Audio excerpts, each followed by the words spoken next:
আচ্ছা, তো family card জিনিসটা এটা কিভাবে এপ্লাই করবেন আর কিভাবে পাবেন ওই বিষয়টা নিয়ে একটু আলোচনা করি। তো আপনারা যেটা করবেন, প্রথমে এই ওয়েবসাইটে আসবেন। ওয়েবসাইটের নাম হলো tcbseva.com। তো এই ওয়েবসাইটে আসলে আপনারা দেখবেন যে এখানে অপশন পাবেন। তো এখানে দেখেন প্রথমেই লেখা আছে যে টিসিবি স্মার্ট ফ্যামিলি কার্ডের জন্য কিভাবে আবেদন করবেন। সো এইটা আহ, স্থানীয় প্রতিনিধি অর্থাৎ মেয়র, কাউন্সিলর, চেয়ারম্যান এর কার্যালয়ে আবেদন করা যায়। ঠিক আছে? সো এটা এটা তারা ওয়েবসাইটের মাধ্যমে হয়তো আবেদন নিবে। এখনো আবেদন কিন্তু শুরু হয়নি।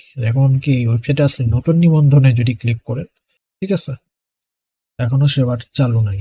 এখানে যখন ফ্যামিলি কার্ড আবেদন শুরু হবে আপনাকে ওয়েবসাইট থেকে আবেদন করতে হবে। এখন বিষয় হলো যে কিভাবে আবেদন করবেন। দেখেন, এইটা ফ্যামিলি কার্ডে আবেদন করার জন্য আহ, আপনার এনআইডি কার্ড লাগবে আর আপনার নামে নিবন্ধন করা একটা মোবাইল নাম্বার লাগবে। That's it. এই দুইটার বেশি কিছুই লাগবে না। আর এইটা আবেদন করতে কি কোনো টাকা লাগবে কিনা? না, এখানে এক পয়সাও লাগবে না আবেদন করতে। ঠিক আছে? যখন আবেদন শুরু হবে আপনি আপনার ফোন থেকে হোক, কম্পিউটার থেকে হোক আবেদন করে নিতে পারবেন। ফ্যামিলি কার্ড আবেদন করার জন্য কাউকে এক পয়সা দেওয়া লাগবে না। ফ্যামিলি কার্ডটা কি আপনারা সবাই জানেন, আই হোপ সো দ্যাট।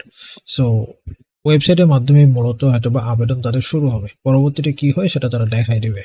এই ছিল মূল বিষয়টা। আর এখানে আপনার একবার নিবন্ধন এখান থেকে করবেন। তো এখানে ইনফরমেশন চাবে যখন, তখন ওইটা দিতে হবে। তাছাড়া তথ্য আপডেট করা, আপনার ইনফরমেশন খোঁজার জন্য অপশন আছে।